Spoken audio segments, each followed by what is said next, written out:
Thanks for joining us. I am Stephen Patrick. I am Vice President at the Aspen Institute and Executive Director of something called the Forum for Community Solutions. Our work involves a whole bunch of different things, including the Collective Impact Forum. Not going to talk about it today, but Google it, Collective Impact Forum. We do a lot of work with philanthropy on grassroots giving, and I can talk more about that. We have a fellowship called Philanthropy Forward. Not going to talk about it, but Google it, check it out. And then the biggest thing we do is called the Opportunity Youth Forum and Fund. And we're celebrating our 10th anniversary in that work, and you're going to hear a little bit about the journey and also how we landed on belonging, meaning-making, well-being, and purpose as the central ingredients necessary for young people to thrive in this country. And we believe that's the next decade of our work. So you're going to hear a bit about that and have a chance to join the conversation about that work. And also hear a bit about a new donor collaborative that is growing every day. But thankfully, we'll be able to invest in the kind of work of belonging and meaning and well-being in partnership with a whole host of funders. Arthur Blank, Alice Walton, the Walton Family Foundation, Annie E. Casey Foundation, Steve and Connie Baumer, a whole host of folks. So I want to acknowledge and appreciate the funders who have helped support this nascent collaborative work that you will also hear about as we center well-being in the next decade of work. And we all know that young people are asking for this. So in our network, young people have been active in the collaborative partnerships we've done with communities all over the country, from the Hopi tribe to the Philly Youth Network. And they keep saying, we need to heal, we need support, and we just don't want to play right now. So it's all connected. The well-being conversation is connected to the Great Resignation. And a lot of the youth have told us, we're not down for what you've given us. You know, what the adults have left for us to do is not the path for us. So we're pivoting and we are supporting a focus on centering well-being in this work. And you know, it's exciting to be moving in this direction, and it's also exciting to have the support of a whole bunch of philanthropic partners, and that includes the amazing Jane Wales, who is our philanthropic expert at the Aspen Institute, has a history of incredible work on the global level. She's also a dynamic media personality and other things. And we're super privileged to be able to connect the work of the Aspen Opportunity Youth Forum with the Aspen Philanthropy partners. So we really appreciate Jane moderating this conversation. And without further ado, I'll kick it over to Jane. Thanks all for being here. So let me just start with a couple of observations about trends in philanthropy right now. What we have seen is a kind of a new emphasis on community.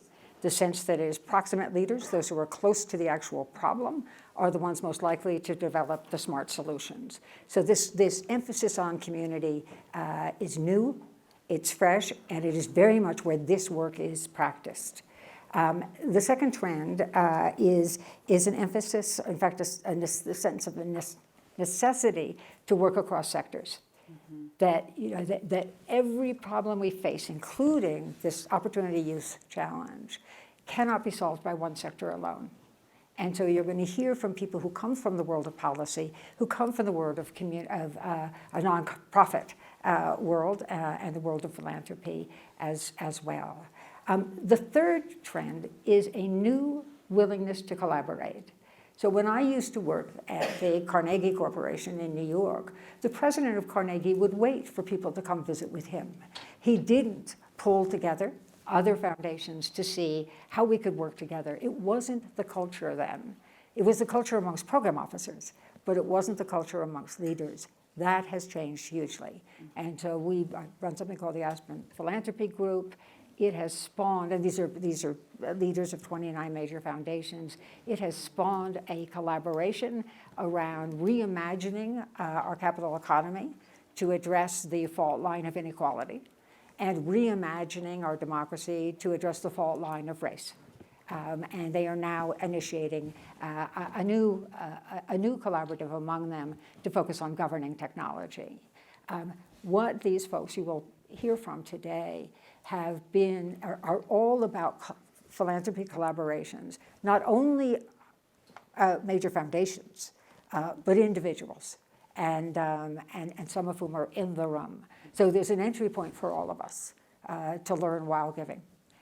So just going to mention those trends and turn to the true experts. I'm going to start, well, first I'm going to have you self-introduce because your resumes are amazing. And so we want to hear. So Melody Barnes. Great. Well, thank you, Jane. Thanks so much for being with us. And it's so great to see all of you in here today. My name is Melody Barnes, and I'm the chair of the Aspen Forum for Community Solutions.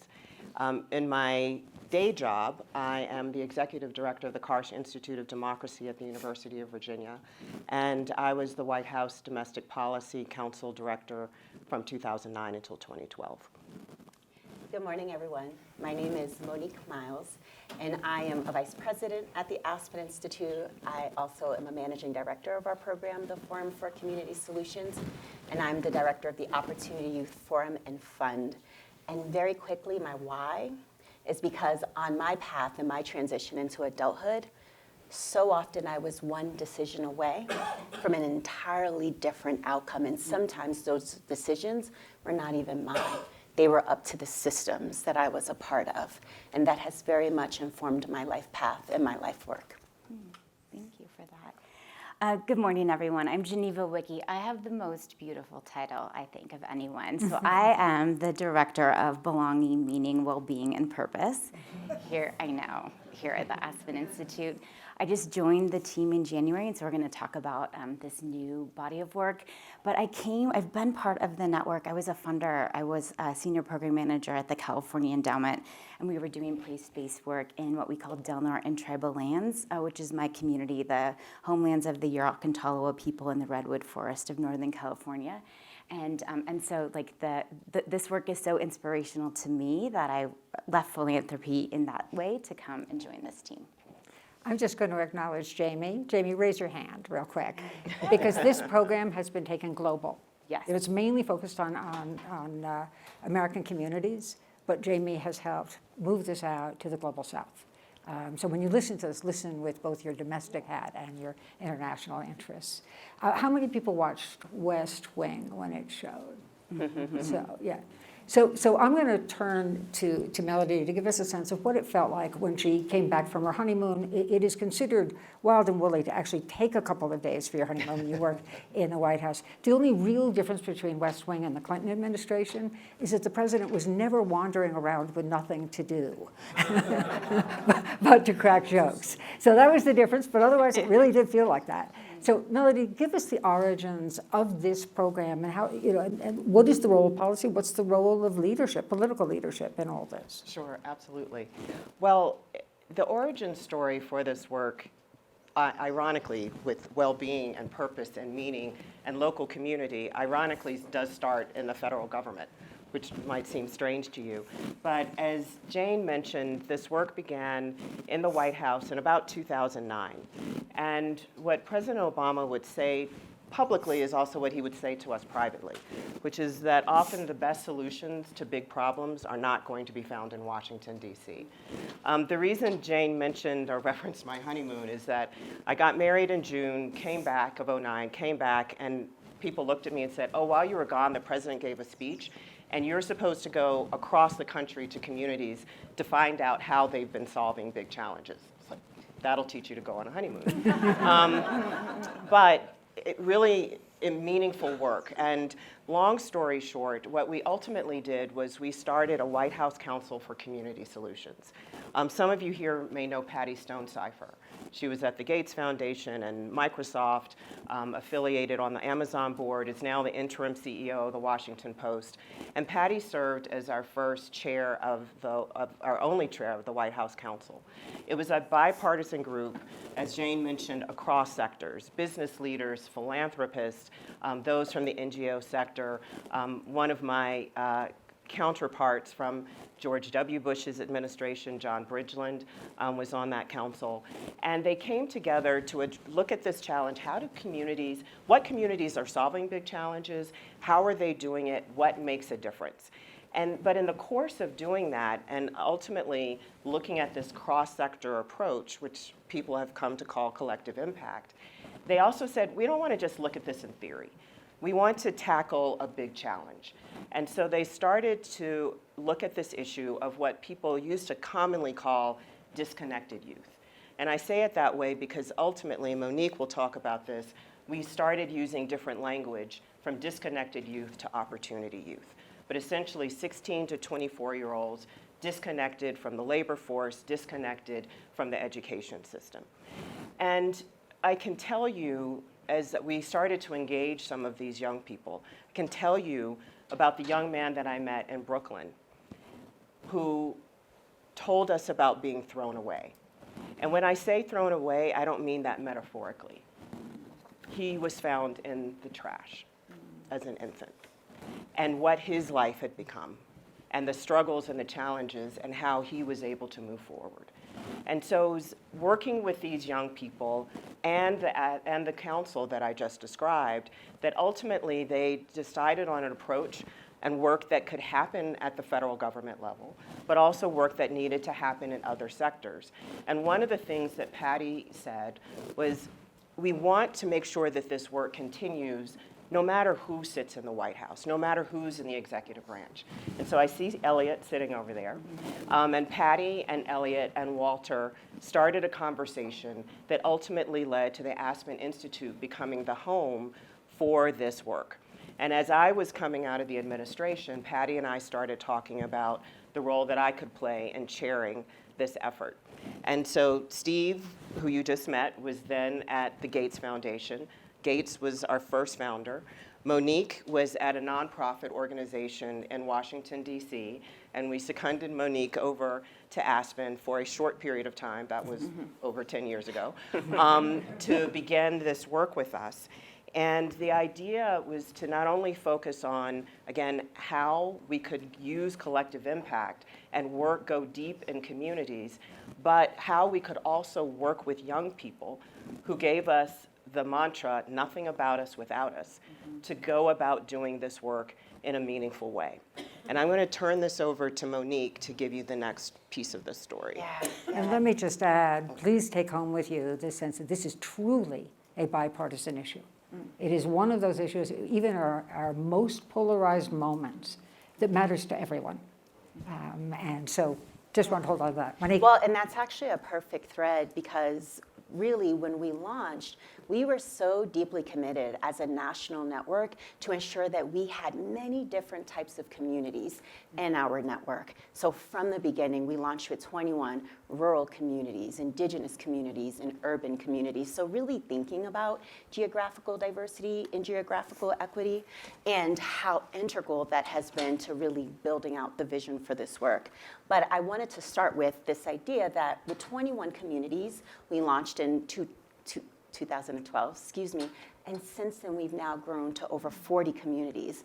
And the majority of communities we have since brought into our network have been primarily rural communities and indigenous communities. So when we talk about impact and we talk about outcomes and really touching the lives of youth and young adults, they represent a diverse range of lived experiences in geographical context.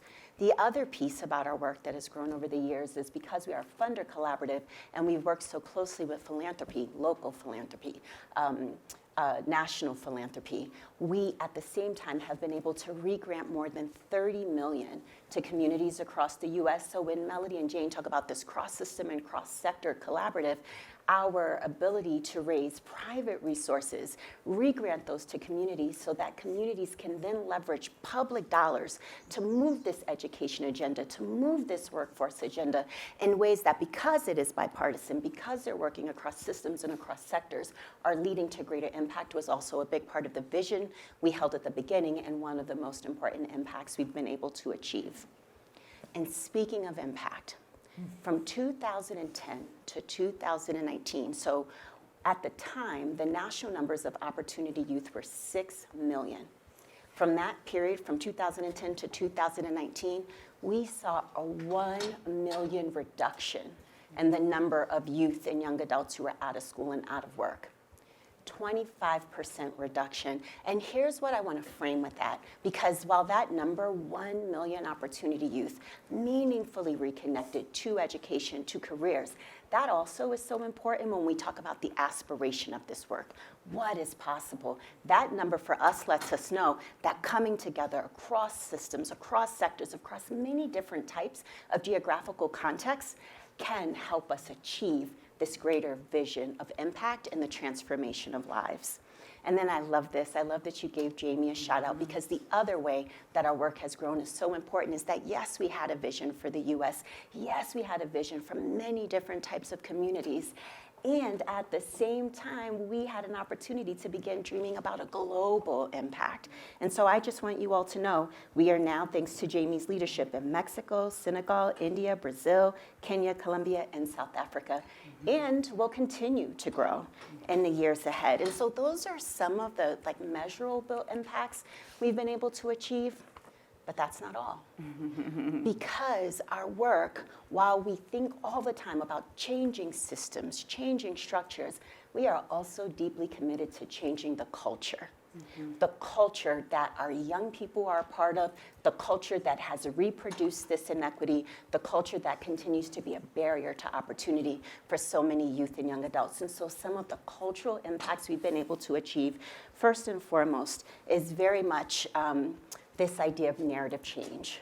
So Melody talked about how from the very beginning, the White House Council for Community Solutions specifically made a decision based on talking to young people that the frame, this asset frame, would be opportunity youth. And we have seen over the last 10 years, the sector really embrace that.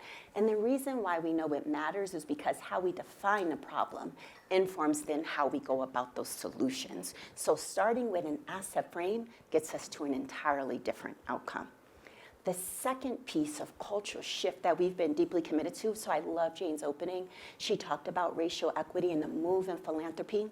10 years ago, we did our very first convening here at Aspen. We brought our national network together. Our very first plenary was on structural racism. And for us, it was so important to start there because we knew even then that 56% of youth and young adults, opportunity youth, are youth of color. And across our network, 77% of the young people we serve are youth of color. So naming that and baking that into the solutions has been critical. And then at the same time, we've been so fortunate because now the field is talking about racial equity. So there is a way in for us to continue to grow our work. And then the last piece, and I love this that she talked about proximate leadership, is that, as Melody said from the very beginning, we said nothing about us without us. So young people at the center of problem identification and solution design in the local work, but then also nationally, having young people help us design what this work should look like. How should we be thinking about impact? How do we hold an intergenerational approach and lens in the solutions that we are driving toward? And so we have, over the last 10 years, been able to invest in proximate leaders. These young people have grown up in the movement, and they've gone into elected positions. They've gone into social sector leadership. They've started nonprofits. And so in the years ahead, we're very excited to continue to build that. Here's the last thing I want to say, because I'm really eager to turn this over to our Director of Belonging, Meaning, Wellbeing, and Purpose. We have learned so much, but the most important learning has been that this is fundamentally healing work. Melody told the story of the young person. You can imagine the range of lived experiences of young people working to overcome these barriers. So while we've been deeply committed to system change, deeply committed to metric impact, the core of our work, listening to young people and partnering with young people, has led us on this healing journey. And that healing journey has brought us to a focus on belonging, meaning, well-being, and purpose. This work, the future of our work, sits on a rich and substantive body of evidence-based research and data that helps us to understand that when we center commitment to belonging, meaning, well-being, and purpose, we are able to achieve measurable lifetime outcomes in partnership with youth and young adults. And so we're not only really excited about the future, we are so thankful that we have a great partner helping us to get there. Thank you.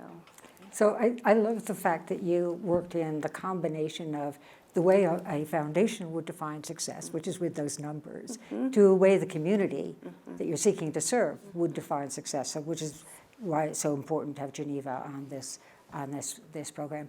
I also have a little bit of bias, and that is while we all think about systems change and structural change, which is essential, we also recognize that every community is a distinct community. That's right. That all That's right. communities are not identical, and that's why work in community is essential. So Geneva.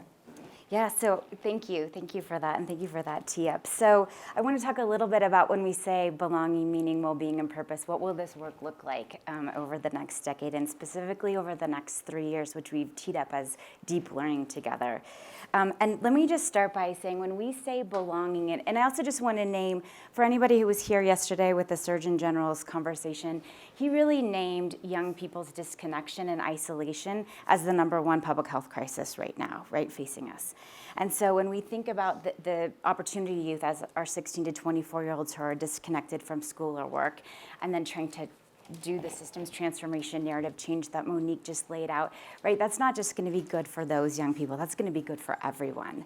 And so when we say belonging, we don't just mean like fitting in or being able to like get along. We actually use John Powell's definition of belonging from the Othering and Belonging Institute, which says belonging is actually the ability to feel the sense of agency that you can change the conditions in your life, that you can have impact and engage civically on the systems, the structures, the institutions that impact whether or not you have success or not success. And when we think about especially purpose in the context of this work, there's the question around like who gets to have a purposeful life? Who gets to, when you're in 7th and 8th grade, who's being told that you get to choose a purposeful career or a purposeful educational path? And so that's the work that we intend to do. So I just want to take it down a quick level to talk about like brass tacks, especially for folks who may be interested and maybe want to engage in this learning with us. So first and foremost, as you've heard, our work is deeply centered on our community partners. And so we have, as Monique shared, over 40 communities across our network.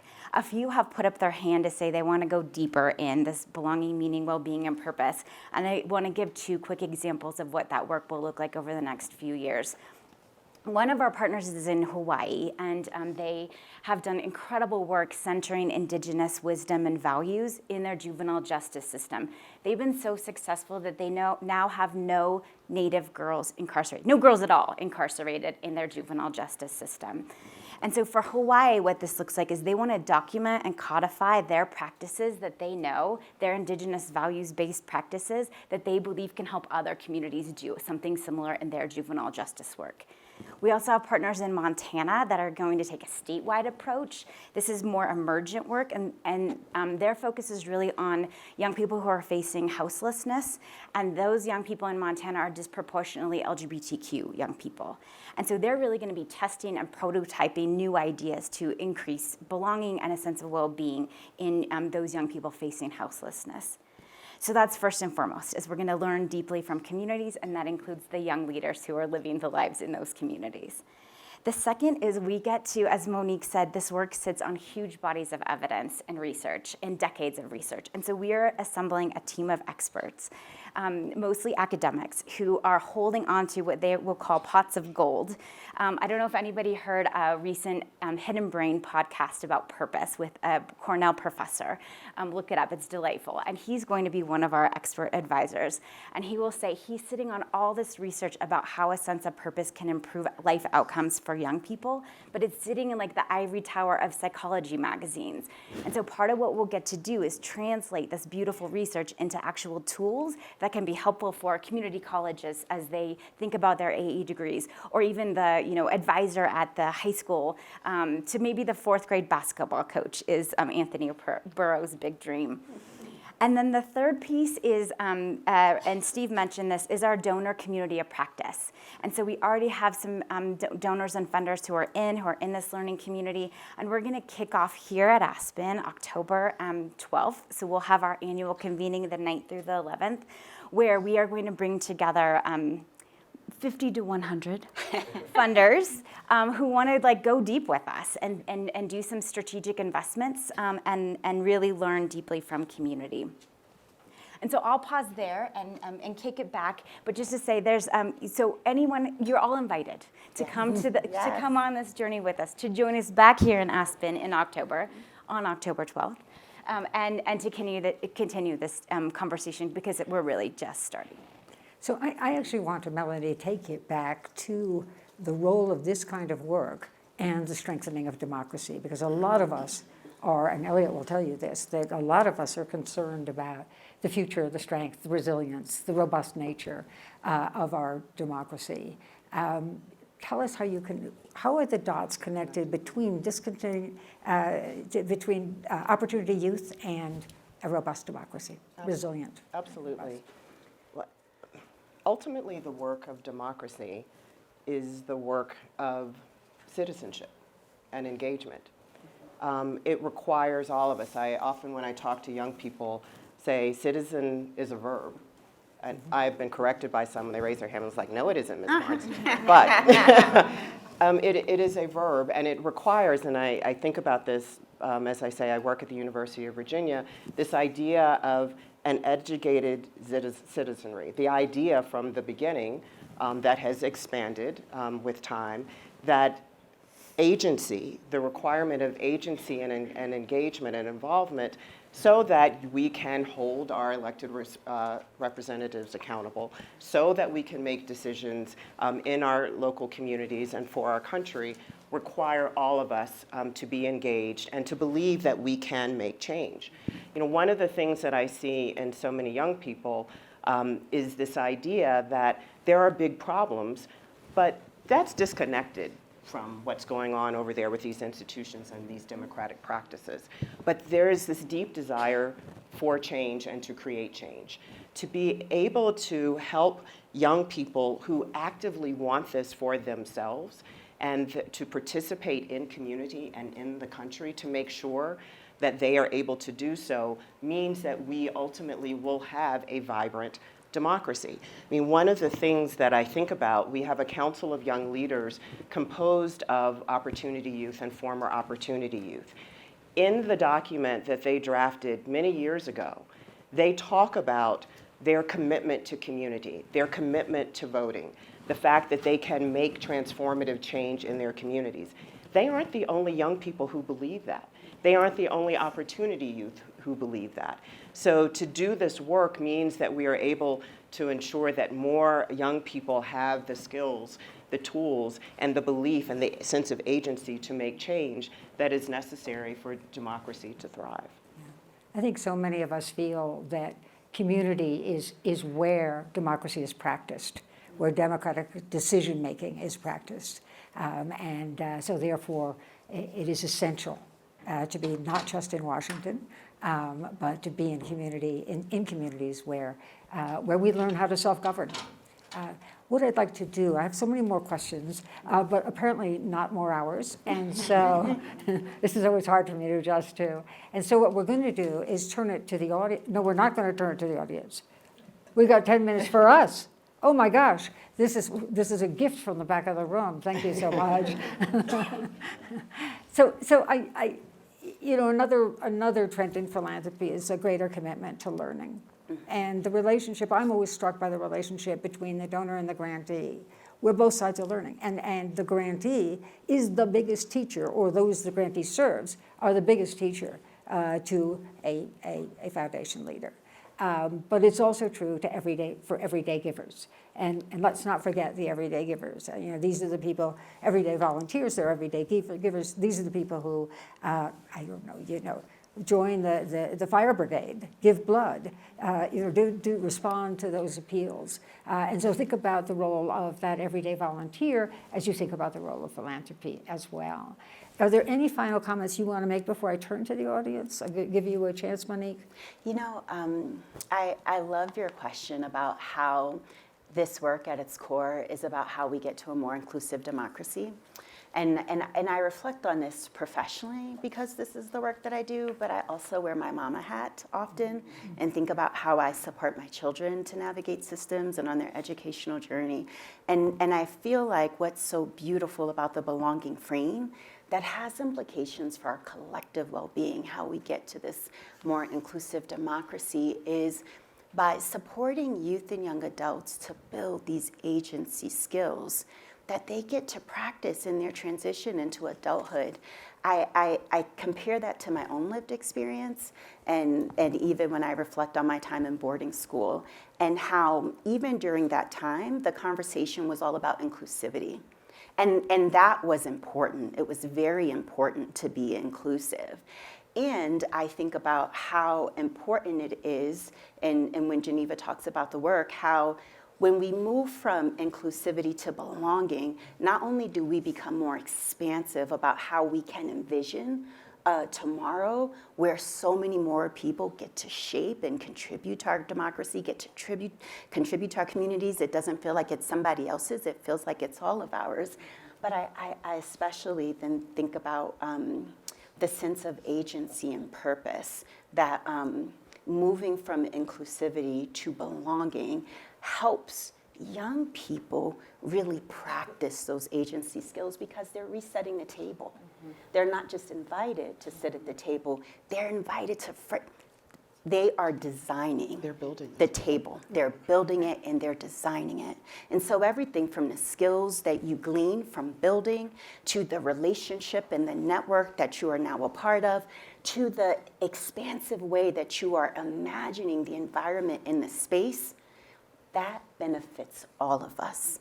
That serves all of us, and it fundamentally serves our democracy. And so again, from my mom, I watch my 6-year-old in this school move with this sense of belonging, and I just can imagine in the future when she's participating, when she's voting, when she's shaping her community, how throughout her journey she's been able to build these meaningful skills, and it continues to inspire hope for the future and how we get to this democracy that Melody was speaking to.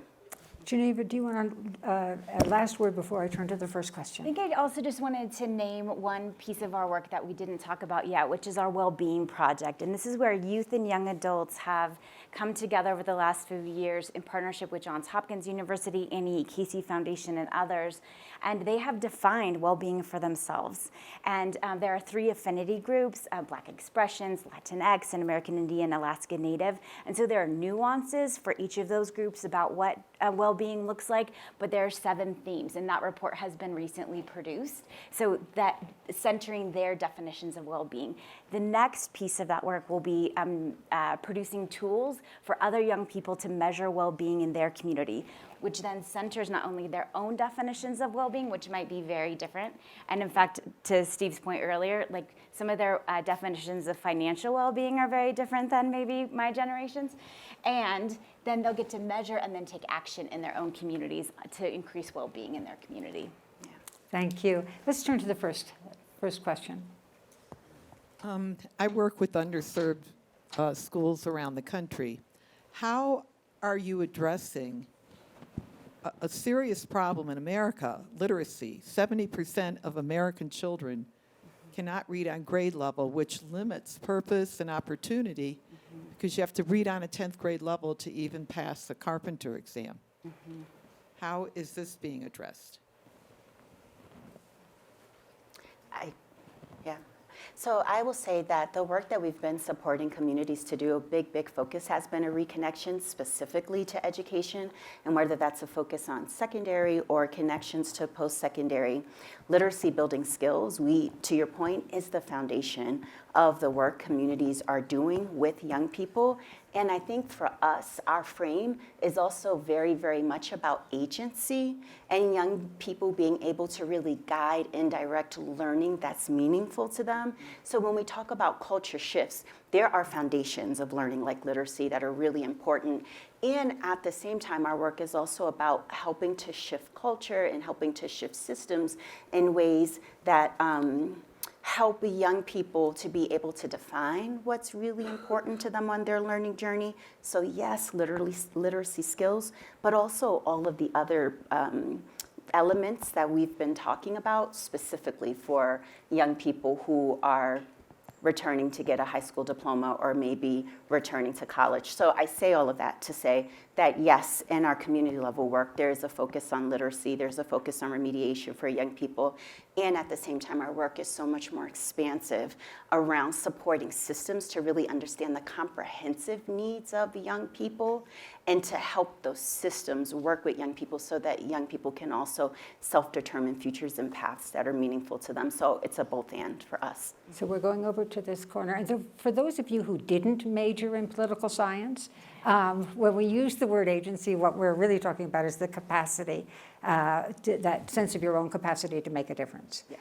And the loss of agency we're finding is both in these opportunity youth, but in Middle America more generally. And you know, if you assume, as do I, that and does Melody, that our democracy assumes an engaged citizen, assumes that the citizen feels they can make a difference and does make a difference. So it really is it's a larger danger, and I feel like this program has got the way into that, and we can learn from it. Yes, ma'am. So we need to go to this middle row. Oh, sorry. Hello. Hi. Thank you so much for this time. I'm currently an educator and a dean at a charter school in New York. And so my question is, I'm hearing a lot on the top levels. How is this going to funnel down to actual schools? I'm thinking SEL, right? Social emotional learning. I'm thinking as we're always pushing academics so hard, which is amazing. But how are we going to take this to the elementary level? If we start at the ground, it'll stay with them as they go. So what are your thoughts on that? So I want to turn this over. You are speaking our love language. And that is just the important thing to say, but okay. Yeah. Do you want to?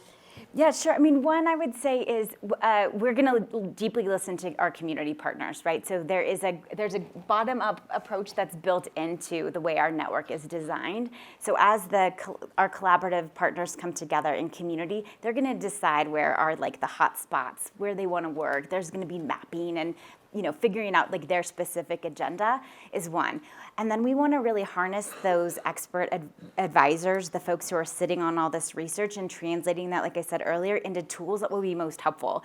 So for you, mapping, your school, the experience of your young people and their families showing up to school, thinking about how can we create a better sense of belonging. Okay, what are the tools that might be helpful in that? Or where are the spots, maybe even where are the bright lights where you are doing an amazing job that we'd want to document and highlight and share with the world. So those are a few examples. And then we can give like more concrete examples around our work around like specific career or education career pathways, some around like changes in our community college system in particular. Yeah, what else would you add? And what I would say also is that we are really dreaming about the social emotional learning piece. And in our mind, these are going to be interlocking elements that are about supporting the wholeness, the whole identity, the whole lived experiences. Young people will say, I'm not a single issue. I don't live life in a single issue way. I have intersectional identity, and I need solutions that foster. Anyways, I say that to say the social-emotional learning is a very important complement to how we're thinking about the belonging, meaning, well-being, and purpose.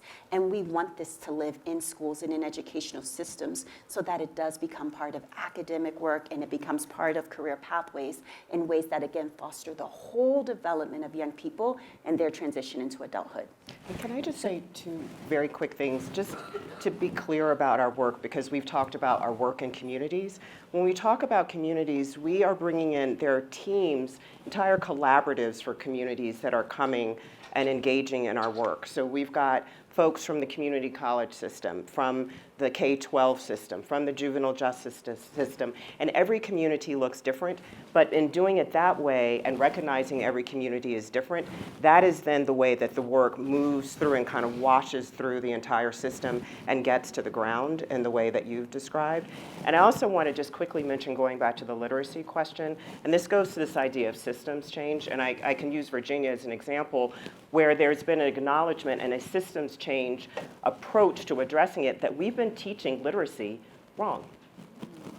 and that we have to fundamentally shift the way that we are teaching children to read, in some ways going back to a style and approach of teaching children to read from a long period ago. And that is starting to make its way through. It's a policy change that's happened in the Commonwealth, and I think it's happening in other states around the country as well to try and address some of the issues that you're talking about. The governor of the United States he makes literacy #1. We're in a lot of his schools and having impact. So can we see who has the microphone? Do you have the microphone? So if you would get this, maybe right here. We're connecting the dots here, and let me just put my Aspen Institute hat on and say, for those of you who wonder how we connect the dots within the Aspen Institute, Ida Redemacher is at the back of the room. Hi, Ida. And she works on, among other things, building a new wealth agenda, expanding our middle class. If we're successful with Opportunity Youth, they will be part of that more inclusive economy. So if you just sort of wonder about how the dots are connected within the Aspen Institute, they may not look that way, but they are. Terry Davis from Shreveport, Louisiana, and my question, I'm on the Community Foundation. I'm professor of medicine at the medical school, working with kids a long time.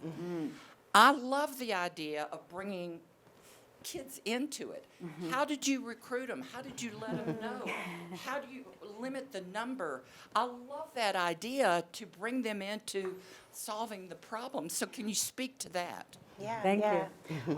I'll tell you the Boston story. When they were really thinking about the large number of young people who were disconnected from high school, and what they really, essentially where they started was they reached out to young people from the community, and they started with a small cohort, and they essentially asked them to be peer leaders, to talk to their friends, and then to talk to their friends' friends. And as they began to engage more and more young people, that was really important in them identifying the challenges, the barriers to high school completion, being able to begin to design solutions to what an alternative path to a secondary degree might look like, and most importantly, as they were re-engaging young people, as young people were returning, they ensured that the adults waiting for those young people were near peers with lived experience who either themselves had been disconnected at some point, were from the community and had a very, very similar lived experience, and most importantly, as young people were experiencing challenges, they had the type of relationship with a near peer mentor who could remind them, yes, I too have been there. Here's how I have navigated those things. And so I think when we look at our communities and your question about the engagement or the strategic engagement of young people, the greatest success and impact we have seen are communities that have really hired and paid young adults with lived experience to really bring their peers into the work. There's a great report on our website done maybe 2 or 3 years ago, that gives examples from different communities and the approach to bringing young people in, and also what adults have to do to be able to receive young people and not just pat them on their head and say, we'll call you later. Yeah. So it's a terrific report. So Andrew, where do you take, because this is the last question, I'm sorry to say. Go ahead. Hi, thank you so much for this very important conversation. And I'm an artificial intelligence scientist who cares about children's health. And mental health is the foundation of every health in a child's life. And I think healthy children make very happy adults. What I've seen recently is an increase in the tendency of suicidal thoughts and suicide among young adults, adolescents, and even children. And I think it's really important to identify also to bring these kids through the community to the level of care that the community can provide to them, and then to the hospital. How can we do this better? Yeah. And it's certainly work that what you're describing is a challenge, a significant challenge that we've seen. Back in November, for example, we were in Arizona in the Hopi tribal lands and heard very movingly from a number of young adults about the suicidal thoughts, the challenges, and drawing upon the work in communities. And as Monique was talking about, or as Geneva talking about, the values of those communities that would be brought into play with other techniques and a whole community approach to try and engage with young people. But it is the numbers are significant. It's really daunting work. And what I would add to that, in Geneva, actually, she mentioned the Well-Being Project. And because that project specifically supports young people on the range of challenges they have around mental health, but not just naming them, but the solutions that are most meaningful to them, that you're literally the issue that you raised is at the heart of how they are thinking about not just solutions, but the role that they play in supporting their peers, supporting each other, and the vision she talked about around having tools and getting tools into the hands of so many more young people so that they can be self-guided and self-directed and accessing mental health and seeking services and support that they need and being able to be in partnership with community practitioners, et cetera, in ways that meet their needs is a really big part of that, the Well-Being Project, the vision for what it can ultimately achieve. Now, in Can we build technology that will help you along that? Oh, and it is actually going to be in technology. That's one of the most important tools that they're going to, because young people not just live on their cell phones, but social media, right? So that's one of the most important products. There's also the good old-fashioned, what feels old-fashioned now, the search history, where you see young people searching for ways to end their lives. So Andrew is all please. generous. Yes. Thank you. Andrew is generous and has given us one more question. Yeah. Okay, cool. The microphone's working. I'm Charity. I am a Native youth. I'm Alaska Native and Pacific Islander, and I was born and raised in Anchorage. And one of my biggest concerns and things that I see as a youth when I attend climate conferences, enter academic spaces at Columbia, Harvard Forest, is I hear a lot of panels talk about mental health in our communities, how that's rooted in what's happening with the climate crisis. But a lot of these panels lack young people. And so it's kind of like a difficult question, but I've also learned much, and I hold a lot of gratitude for all of you. But how do we make space for young people to be on panels like these? Because lived experience is important, and we know that, and we're hearing we need to platform youth, but how can we platform youth better here in the future? Because there are youth here, there are Native youth. I take that more as a recommendation than a question. We do, but we also hear it, and we probably should have actually named it from the beginning because we hear it with our whole hearts. And our programming traditionally always, has centered young people. We want to be very mindful all the time about young people as experts, young people with expertise around lived experience, and to your point, being here. And so much of our work, the Forum for Community Solutions and the Opportunity Forum and Fund, is specifically about supporting young people, youth summits, youth-led change at the center of what we do, including youth panels, including centering youth voice. So I just say that to say not only do we hear you, I feel like we should have probably named that at the beginning, that traditionally we would actually have a young person with us. And I want to invite you and anybody else building on Geneva's invitation to come and spend some time with us in October when we are in Aspen, because half of the group with us are young people. So I actually thought that was a Steve Patrick plant, because we can take this, we could go make the argument with your backing and support, because you're absolutely right. Listen, thank you so much. Spend time with these folks and get to know. Thank you.